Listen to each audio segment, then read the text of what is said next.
قال قال رسول الله صلى الله عليه وسلم هذه عمرة استمتعنا بها فمن لم يكن عنده الهدي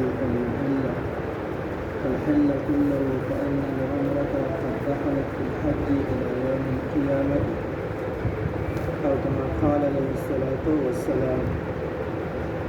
د حج متعلق بحث شروع ومخکې احادیثو کې د حجة الوداع واقعه بیان شوه او پسې پرون دویمه دا خبره بیان شوه چې عایشې رضی الله عنها چې کله د بیمارۍ نه پاکه شوه او حج وکړو نو د هغې نه وروسته د تنعیم مکان نه عمره وکړه. پسې یو بل حدیث ذکر کوي هغې کې هغه زړه واقعه بیا ذکر دا کوم چې د حجة الوداع واقعه ده تاسو ما بیان کړې وه. یو بل روایت د عبدالله بن عباس رضی الله عنه فرمایي چې نبی علیه الصلاة والسلام فرمایي چې هذه عمرة استمتعنا بها. کله چې نبی علیه الصلاة والسلام مکې مکرمې ته ورسېدو نبی علیه الصلاة والسلام فرمایي چې دا عمره ده او موږ په دې سره فایده واخیسته. څه مطلب تاسو ته ما دا خبره بیان کړې وه تېرو شویو احادیثو کې چې قریشو به د حج په ورځو کې کوم چې د حج میاشت دي عمره جایز نه ګڼله. نبی علیه الصلاة والسلام فرمایل چې دا عمره ده په دې سره موږ فایده واخیسته. نو چا سره چې څاروي نه وي یعنې ځان سره یې څاروي نه وي راوستي نو هغې دې ځان حلال کړي او د هغې نه وروسته چې کله د حج ورځې شروع شي یعنې اتمه ورځ د هغې نه بیا احرام وتړي او د حج تیاری دې شروع کړي. نو دا طریقه وه د حج تمتع چې کوم انسان ځان سره هدیه نه وي بوتلي دی به ولاړ شي هلته به عمره وکړي د هغې نه وروسته به ځان حلال کړي او بیا چې کله د حج ورځې شروع شي بیا به احرام وکړي. نبی علیه الصلاة والسلام فرمایي چې فإن العمرة قد دخلت في الحج إلى يوم القیامة.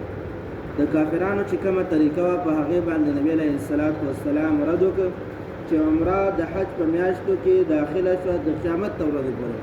یعنې دا کم کار چې ما وکړه دا صرف دې کاله پورې خاص نه دی.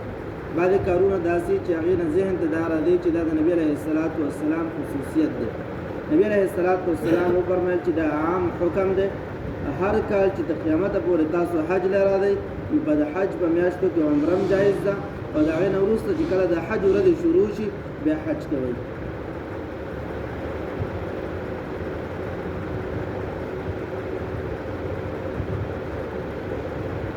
عائشہ رضی الله عنها یو بل روایت ذکر کوي. عائشہ رضی الله عنها فرمایي چې نبی علیه الصلاة والسلام زما خواته راغی او د ذوالحجې 5 یا 4 ورځې تېرې شوې دا ذوالقعده میاشت ده او د حج چې کومه میاشت وي هغې ته ذوالحجه ویلی کېږي. نبی علیه الصلاة والسلام د 15مې ذوالقعدې باندې د مدینې منورې نه روان شوی او په 4مه ذوالحجه باندې مکې مکرمې ته رسېدلی. نو عایشة رضی الله عنها فرمایي چې په 4مه یا 15مه ذوالحجه وه چې نبی علیه الصلاة والسلام زما خواته راغی او غوسه و. ما ورته وویل د الله رسوله چا غوسه کړی هغې دې الله ورته داخل کړي.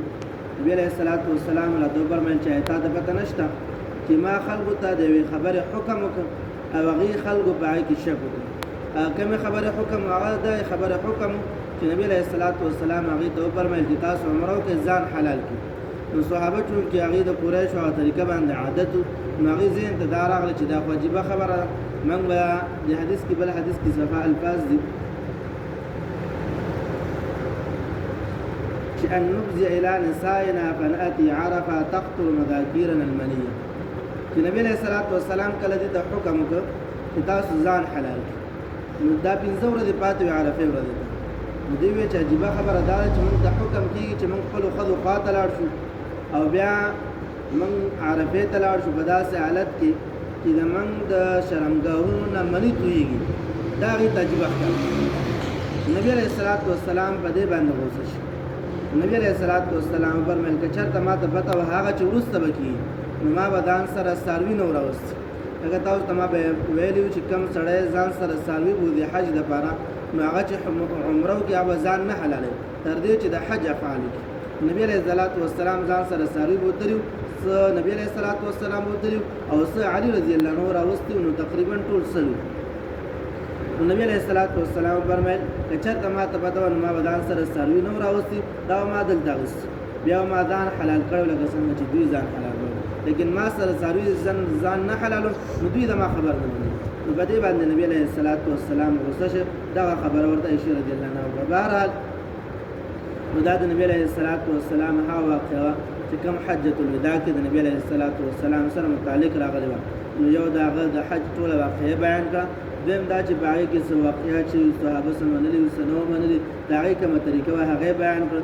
د هغې نه وروسته چې کله سړی مکې مکرمې ته داخلېږي او طواف شروع کېږي د عامو خلکو دپاره هغې څه طریقه ده انشاءالله هغه سبا بیان الله جل شانه